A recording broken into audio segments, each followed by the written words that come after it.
तो आज का हमारा टॉपिक है अलंकार। यदि अलंकार के विषय में बात की जाए, या रस हो आपका या फिर छंद हो, कोई भी इन तीनों में से टॉपिक हो, यदि आपको इन डिटेल में इनको अच्छे से समझना है तो आपको एक टॉपिक अच्छे से आना चाहिए जिसे हम कहते हैं काव्य। यदि काव्य के विषय में यदि आपको अच्छे से जानकारी है तो आप इन तीनों टॉपिकों को अच्छे से समझ सकते हैं, क्योंकि ये तीनों टॉपिक जो होते हैं ये आपके काव्य के ही अंग होते हैं। यदि आपको काव्य के विषय में जानकारी नहीं है और काव्य से संबंधित जो भी आपके एग्जाम में प्रश्न पूछे जाते हैं वो किन किन बिंदुओं से पूछे जाते हैं, वो सारी चीज़ें हमने काव्य वाले क्लास में आपको बता दी थी। यदि वो वीडियो आपने ना देखा हो तो ये जब क्लास ख़त्म होगी तब इस क्लास के ख़त्म होने के बाद डिस्प्ले पर ही आपको एक वीडियो दिखेगा काव्य से संबंधित, आप उसे देख लीजिएगा। सारी दुविधाएं जो होंगी वो आपकी दूर हो जाएंगी। आज का हमारा जो टॉपिक है वो है अलंकार। तो अलंकार के विषय में जितने भी आपका बेसिक होता है वो टोटल हम आपको आज बेसिक बताने वाले हैं। तो यहाँ पर देखिए अलंकार होता क्या है। यदि इसके शाब्दिक अर्थ की बात की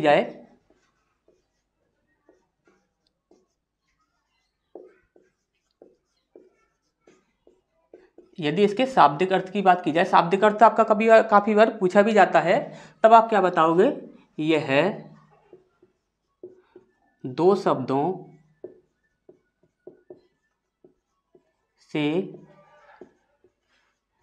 मिलकर बना है, जिसमें से पहला होता है आप अलम प्लस कार। ये दोनों मिलकर बनते हैं आपके अलंकार। इस प्रकार से इसका अर्थ हो जाता है, अर्थ की बात की जाए तो इसका अर्थ निकलता है आपका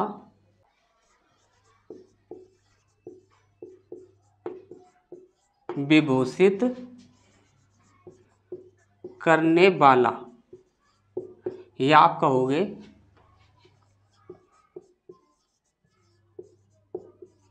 आभूषण।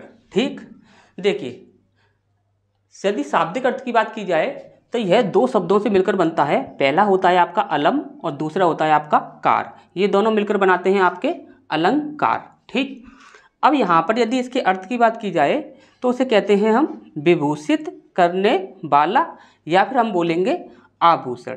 ठीक, यदि आपसे बोला जाए कि अलंकार होता क्या है तो हमेशा याद रखिए किसी काव्य को अलंकार नहीं कहा जाता है।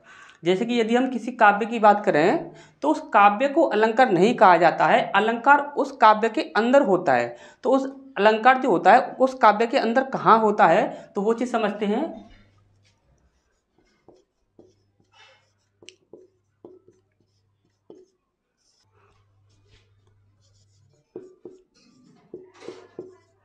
शाब्दिक या आर्थिक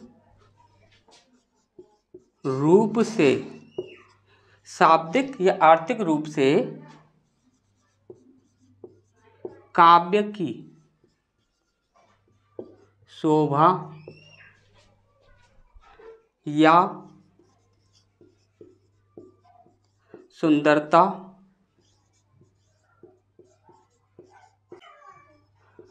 बढ़ाने वाले तत्वों या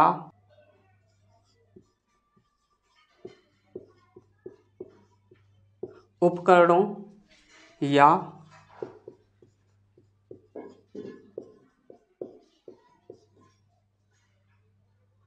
शैलियों को अलंकार कहा जाता है। ठीक, यहाँ पर अलंकार हम किसे कहेंगे? देखिए शाब्दिक या आर्थिक रूप से, देखिए अलंकार जो होता है एक तो होता है आपका शाब्दिक अलंकार, एक होता है आर्थिक अलंकार। यानी कि शब्द के अंदर जो अलंकार होता है उसे हम शाब्दिक अलंकार बोलते हैं, अर्थ के अंदर जो अलंकार होता है उसे हम आर्थिक अलंकार बोलते हैं। ठीक, अब यहाँ पर शाब्दिक या आर्थिक रूप से काव्य की शोभा या सुंदरता बढ़ाने वाले तत्वों या उपकरणों या शैलियों को अलंकार कहा जाता है। किसी काव्य को अलंकार नहीं कहा जाता है, उसके अंदर जो छुपे हुए जो आपके तत्व होते हैं, उपकरण होते हैं, शैलियाँ होती हैं। जैसे कि अभी आप ध्यान से समझिए, यदि आपने एक काव्य लिखा, अब उस काव्य में किसी वर्ड की आवृत्ति बार बार हो रही है, या आप देख रहे हो कि किसी वहाँ पर एक ही उच्चारण से बनने वाले वर्णों की आवृत्ति बार बार हो रही हो। इस प्रकार से जब भी हम कहते हैं कि ऐसे वर्ण या शब्द जो होते हैं वही कहलाते हैं हमारे तत्व या उपकरण या शैलियाँ, तो उन्हीं को कहा जाता है हमारा अलंकार। तो ये चीज़ आपको अच्छे से समझ आ गई होंगी। इसके बाद हम समझते हैं अलंकार की विशेषताएं। उसमें से भी आपके क्वेश्चंस काफ़ी बार पूछे गए हैं, तो उन्हें हम समझते हैं। तब तक आप इसका स्क्रीनशॉट ले लीजिए। अब हमें समझना है अलंकार की विशेषताएं। यहाँ से भी आपके काफ़ी बार क्वेश्चन पूछे गए हैं, तो वो पॉइंटों को समझते हैं। वो किस प्रकार के पॉइंट है। सबसे पहला पॉइंट है हमारा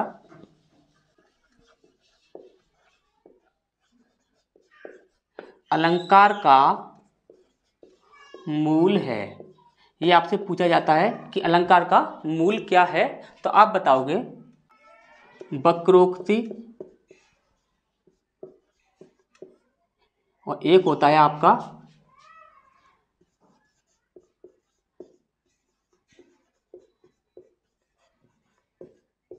वक्रोक्ति, और एक होता है आपका अतिशयोक्ति। ठीक ठीक।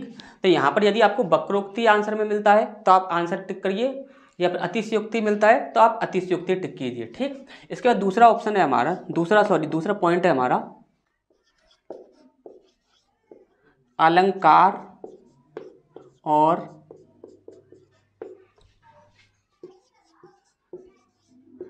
अलंकार्य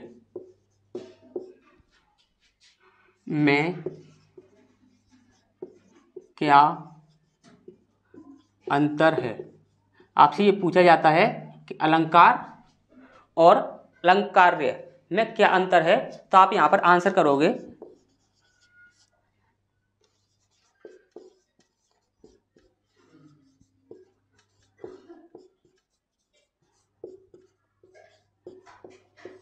यहाँ पर आप आंसर करोगे कोई अंतर नहीं है।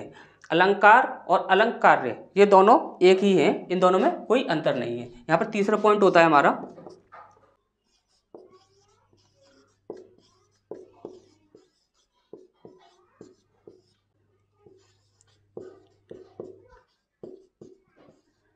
यहाँ पर आपसे पूछा जाता है कि स्वभावोक्ति क्या होता है। तो यहाँ पर इसका आंसर होता है आपका, ध्यान से समझ लीजिए, यह केवल वार्ता है, यह ना तो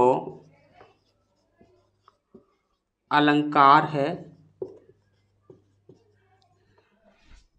और ना ही यह काव्य है। यहाँ पर आपको ऑप्शन में रख दिया जाता है अलंकार है, काव्य है, क्या है ये, तो आप हमेशा ही याद रखोगे यह सिर्फ और सिर्फ वार्ता है, ना ही ये अलंकार की श्रेणी में आता है, ना ही ये काव्य की श्रेणी में आता है। ठीक। तो ये पॉइंट आपको अच्छे से याद रखने हैं। काफ़ी डीप में क्वेश्चन पूछे जाते हैं तब ये पॉइंट आपके पूछे जाते हैं। तो यहाँ तक आपको अच्छे से समझ आ गया होगा। नेक्स्ट की ओर बढ़ते हैं, तब तक आप इसका स्क्रीनशॉट ले लीजिए। अब इसके बाद ही हमारा नेक्स्ट पॉइंट है जिसमें हमें पढ़ना है अलंकार के प्रकार। यदि अलंकार के प्रकार या भेद की बात की जाए तो ये आपके टोटल 3 होते हैं। ठीक। सबसे पहला है आपका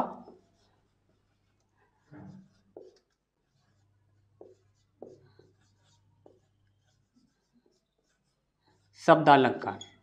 ठीक। ये सबसे पहला है आपका शब्दालंकार। ये होता क्या है, जब किसी काव्य की शोभा या सुंदरता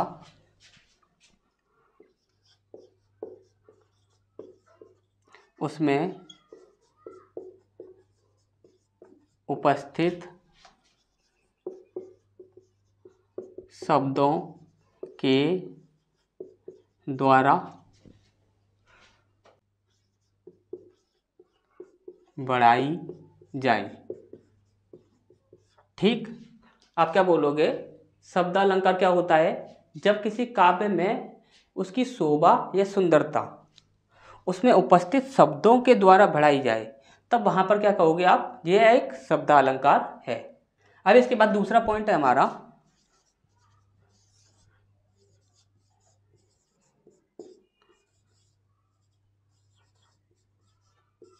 अर्थालंकार। अभी अर्थालंकार क्या होता है? जब किसी काव्य की शोभा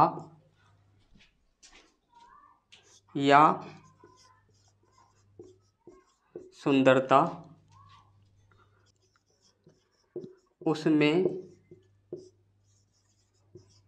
छुपे हुए अर्थ के द्वारा बढ़ाई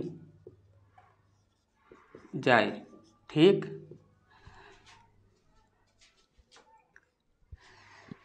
जिस काव्य की शोभा या सुंदरता उसमें छुपे हुए अर्थ के द्वारा बढ़ाई जाएगी उसे हम कहेंगे अर्थालंकार। इसके बाद तीसरा होता है आपका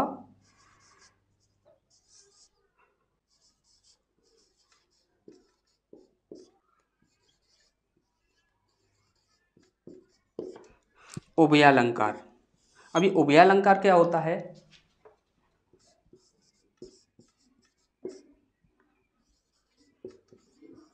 जिस काव्य की शोभा या सुंदरता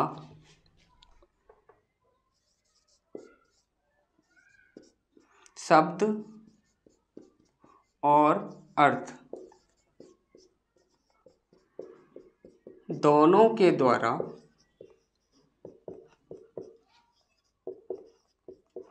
बढ़ाई जाए। जब किसी काव्य की शोभा शब्दों और अर्थों दोनों के द्वारा बढ़ाई जाएगी तब वह कहलाएगा आपका उभयालंकार। ठीक, तो यहाँ तक आपको अच्छे से समझ आ गया होगा। नेक्स्ट की ओर बढ़ते हैं, तब तक आप इसका स्क्रीनशॉट ले लीजिए।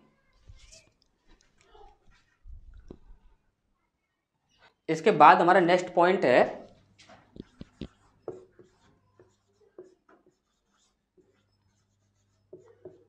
शब्दालंकार। ये शब्दालंकार क्या होता है? ये चीज आपको अच्छे से पता है। जब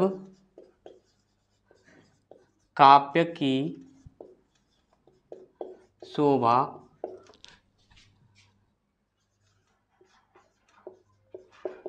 शब्दों के द्वारा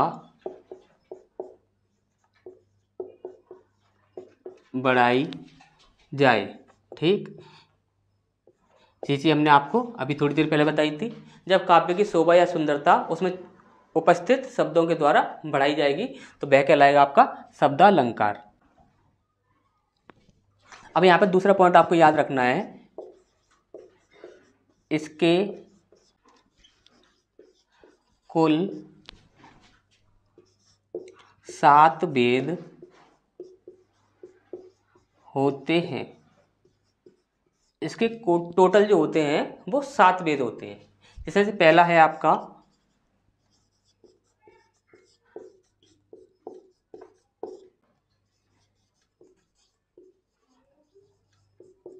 अनुप्रास अलंकार। ठीक, दूसरा होता है आपका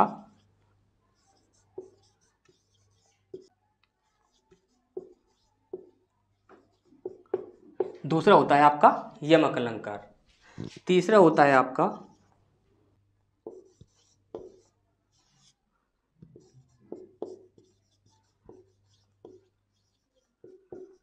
श्लेष अलंकार। ठीक, इसके बाद आपका चौथा होता है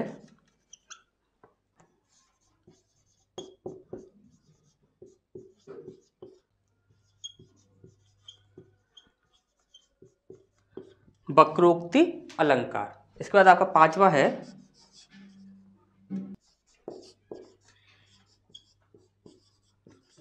पुनरुक्ति प्रकाश अलंकार। ठीक। पांचवा होता है आपका पुनरुक्ति प्रकाश अलंकार। इसके बाद छठवां होता है आपका पुनरुक्ति बदाभास। पुनरुक्ति बदाभास अलंकार, ठीक। इसके बाद है आपका सातवां वीप्सा अलंकार, ठीक। यहाँ पर आपके टोटल 7 वेद हैं। पहला अनुप्रास अलंकार, दूसरा यमक अलंकार, तीसरा है आपका श्लेष अलंकार, चौथा है आपका वक्रोक्ति अलंकार, पांचवा है आपका पुनरुक्ति प्रकाश अलंकार, छठवां है आपका पुनरुक्ति बदाभास अलंकार, सातवां है आपका विप्सा अलंकार, ठीक। तो ये चीज़ें आपको अच्छे से समझ आ गई होंगी। ये आपका टोटल अलंकार से संबंधित जितना भी आपका बेसिक था वो सब कंप्लीट हो चुका है। इसके बाद अब हमें समझना है अनुप्रास अलंकार से। अब स्टार्ट करेंगे नेक्स्ट क्लास में। अनुप्रास अलंकार के भी आपके टोटल 5 वेद होते हैं, वो हमें सारे ही इन डिटेल पढ़ने हैं, तो उन्हें पढ़ेंगे। यदि आपको काव्य के विषय में यदि जानकारी ना हो तो आपको स्क्रीन पर एक वीडियो दिख रहा होगा, आप उस वीडियो को देख लीजिए। जो भी आपकी काव्य से संबंधित जितनी भी आपकी समस्याएं होंगी वो सारी दूर हो जाएंगी, और काव्य से संबंधित आपके एग्जाम में जो प्रश्न पूछे जाते हैं वो किन बिंदुओं से पूछे जाते हैं वो भी आपको वहाँ पर पता लग जाएगा। तो मिलते हैं फिर नेक्स्ट क्लास में।